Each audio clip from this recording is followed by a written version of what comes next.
नमस्कार, the deep dive में आपका स्वागत है। आज हमारे सामने जो नोट्स हैं वो हमें सीधे राजस्थान के साहित्य की दुनिया में ले जा रहे हैं। जी। और ये कोई मामूली नोट्स नहीं, ये प्रतियोगी परीक्षाओं वाले नोट्स हैं। मतलब फैक्ट्स और नामों का एक तरह से खजाना है। बिल्कुल। और डर ये है कि कहीं ये सिर्फ एक लिस्ट ना बन जाए। हाँ, एक बोरिंग इतिहास की क्लास। हमारा काम तो इन जिसे कहते हैं कंकालों पर मांस चढ़ाना है। ये सिर्फ नामों की सूची नहीं है, ये राजस्थान की आवाज को, उसकी आत्मा को समझने की कोशिश है। सही है। तो मिशन साफ है, तथ्यों के इस ढेर में से कहानी निकालनी है। तो चलिए इस खजाने को खोलते हैं।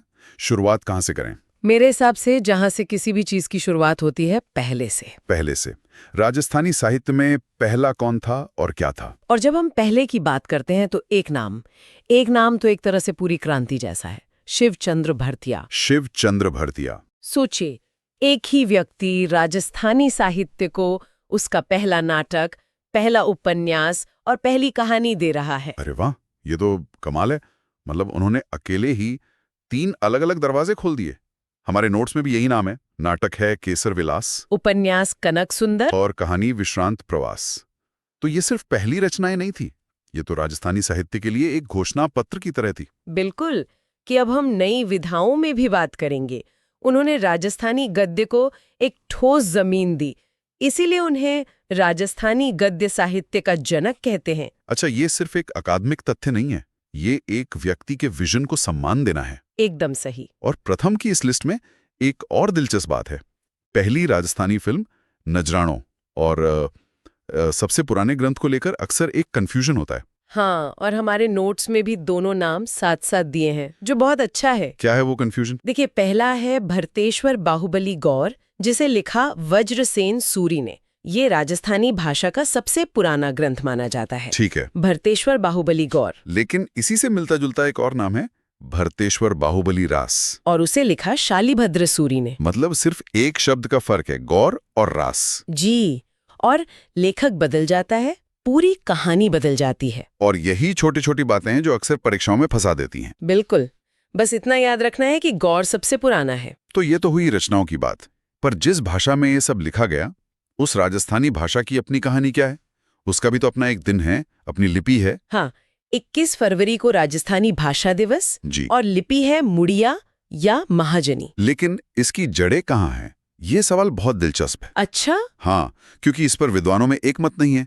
और ये बहस सिर्फ अकादमिक नहीं, इसके सांस्कृतिक मायने भी हैं। जैसे कि? मुझे लगा था कि बस कुछ अलग अलग थ्योरीज होंगी। है तो थ्योरीज ही, पर वो राजस्थान की पहचान से जुड़ी हैं। एक मत है एलपी टेसिटोरी और महावीर प्रसाद शर्मा का। वो कहते हैं कि राजस्थानी भाषा सौरसेनी अपभ्रंश से निकली है, जिसका मतलब है इसका जुड़ाव उत्तर भारत की भाषाओं से ज्यादा है। ठीक है, ये तो सीधा साधा लगता है। पर यही कहानी में मोड़ आता है।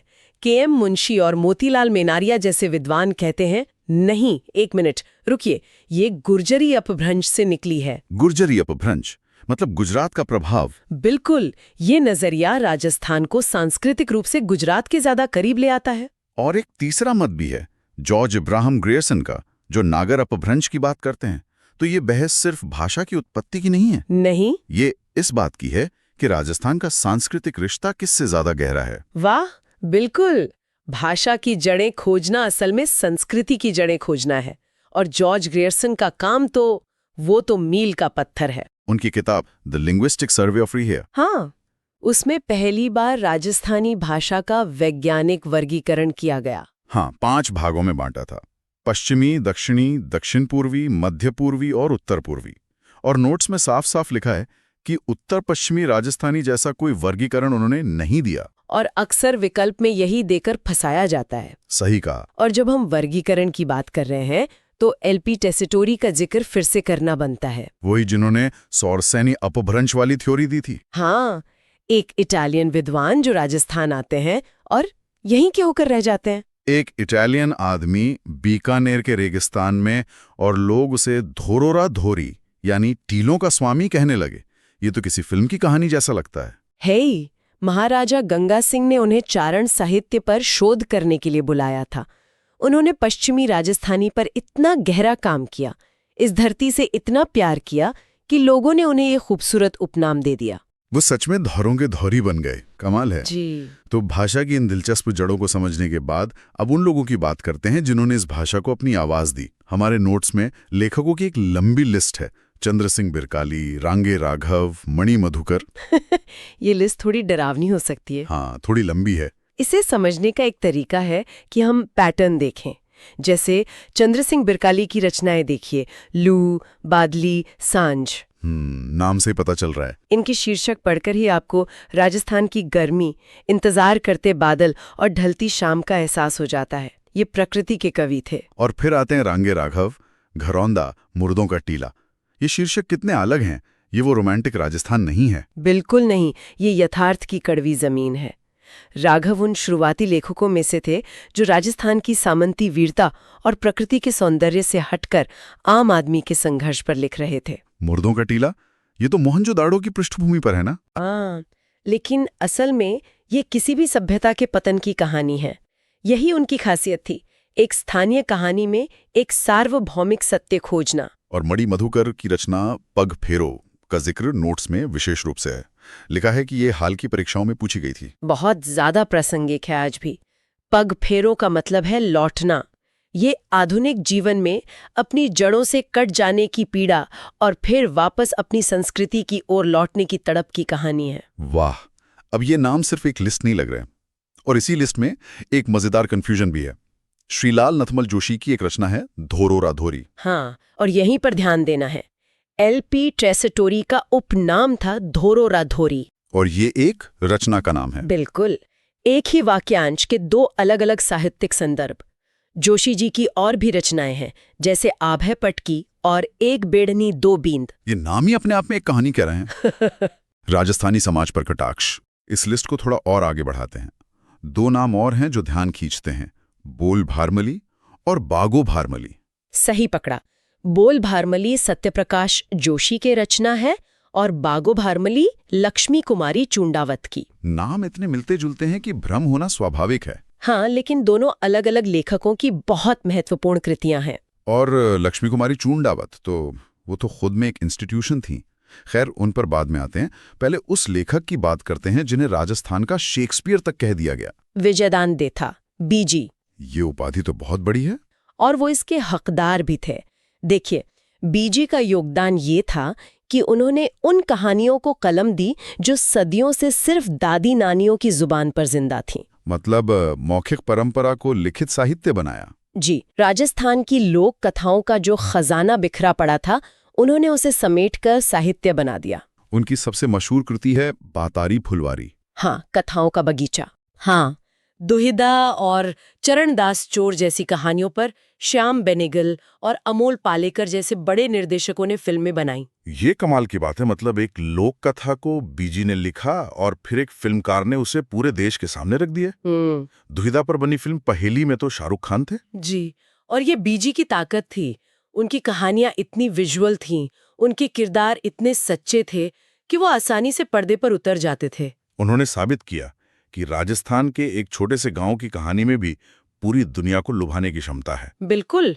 उनकी अन्य रचनाएं जैसे बापू के 3 हत्यारे या अलेखू हिटलर दिखाती हैं कि उनका कैनवस कितना बड़ा था। बीजी ने वाकई लोक कथा को एक नई इज्जत दी। हाँ, अब उन दो नामों पर आते हैं जिनके बिना राजस्थानी साहित्य की बात ही अधूरी है। 2 स्तंभ, कन्हैया लाल सेठिया और सूर्यमल मिश्रण। ये दोनों ही अपने आप में एक युग हैं। कन्हैया लाल सेठिया वो कवि हैं जिनकी कविता धरती धोरारी एक तरह से राजस्थान का अनौपचारिक राष्ट्रगान बन गई है। हाँ। उन्होंने अपनी कविताओं से राजस्थान की पहचान को गढ़ा है। और उनकी कविता पाथल और पीथल कौन भूल सकता है। मैंने स्कूल में पढ़ी थी और आज भी याद है। महाराणा प्रताप और पृथ्वीराज राठौड़ के बीच का वो संवाद। वो काल्पनिक संवाद, वो राजस्थान के स्वाभिमान की आवाज बन गया और साहित्यिक जगत में भी उन्हें खूब सम्मान मिला। उनकी रचना लीलटांस, उसके लिए उन्हें केंद्रीय साहित्य अकादमी पुरस्कार मिला। लीलटांस एक पक्षी होता है ना? हाँ, जिसे देखना शुभ माना जाता है। उन्होंने एक छोटे से लोक विश्वास को कितनी खूबसूरत कविता में बदल दिया। और एक और पुरस्कार विजेता रचना है शब्द, जिसके लिए उन्हें सूर्यमल मिश्रण पुरस्कार मिला। मतलब एक महान कवि को दूसरे महान कवि के नाम पे पुरस्कार मिला। वाह।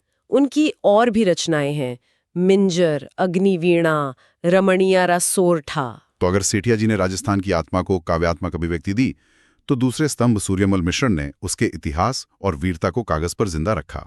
राजस्थान का राज्य कवि, जी, उनकी दो रचनाएं तो महाकाव्य की तरह है, वंश भास्कर और वीर सतसई। मैंने सुना है वंश भास्कर इतना विशाल ग्रंथ था कि वो उसे पूरा ही नहीं कर पाए थे। सही सुना। उसे उनके दत्तक पुत्र मुरारीदान ने पूरा किया। ये बूंदी राज्य का पद्य में लिखा गया इतिहास। लेकिन ये सिर्फ इतिहास नहीं, ये उस दौर का समाजशास्त्र है, दर्शन है। और वीर सतसई? वो तो 1857 की क्रांति की गर्मी में लिखी गई थी। अच्छा, इसलिए उन्हें 1857 की क्रांति का प्रत्यक्ष दृष्टा इतिहासकार कहते हैं। हाँ, मतलब उन्होंने जो अपनी आंखों से देखा उसे अपनी कलम से अमर कर दिया। उन्होंने अपनी कविताओं से अंग्रेजों के खिलाफ लोगों में जोश भरने का काम किया। उनकी कलम में तलवार की धार थी। तो एक ने राजस्थान की पहचान को दुनिया में फैलाया और दूसरे ने उसके गौरवशाली इतिहास को हमेशा के लिए संरक्षित कर लिया। कमाल का संतुलन है। बिल्कुल, इन दोनों के बिना राजस्थानी साहित्य का आकाश सूना लगता है। अब जब हमने इतने सारे लेखकों और उनकी रचनाओं की बात कर ली है, तो क्यों ना एक कदम पीछे हटकर पूरी तस्वीर को देखें। ये साहित्य समय के साथ कैसे बदला। हमारे नोट्स में साहित्य को 4 कालखंडों में बांटा गया है। और ये विभाजन हमें साहित्य की यात्रा को समझने में मदद करता है। ये दिखाता है कि समाज की प्राथमिकताएं कैसे बदलती हैं और साहित्य कैसे उसका आईना बनता है। तो पहला है प्राचीन काल या वीर गाथा काल, लगभग 1050 से 1450 तक। जैसा कि नाम से ही जाहिर है, इस दौर में वीरता और युद्ध की कहानियां थी। हाँ, प्रमुख रचना है श्रीधर व्यास की रणमल छंद।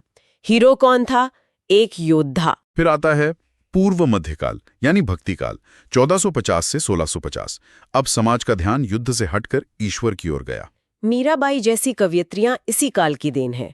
कवि कल्लोल की ढोला मारू र दुहा जैसी प्रेम और भक्ति की रचनाएं सामने आईं।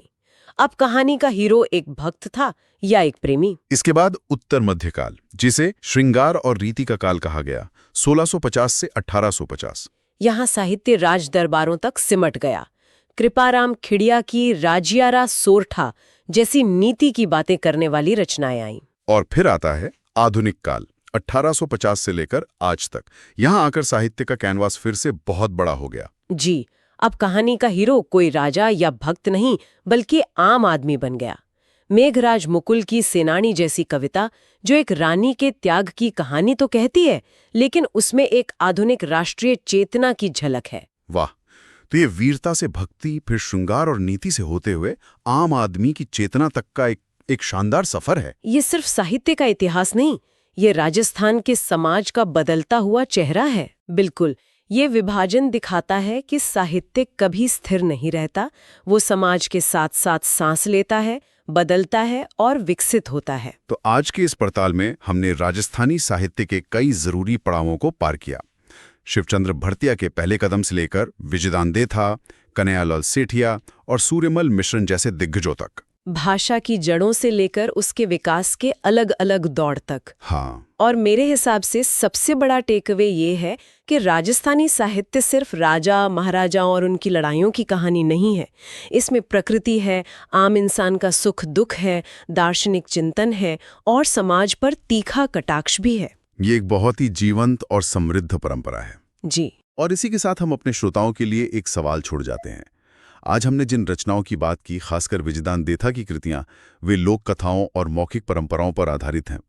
जरा सोचिए, जब एक समाज की कहानियां जो सिर्फ जुबान पर जिंदा थीं, उन्हें पहली बार लिखा जाता है, तो क्या वे बदल जाती हैं?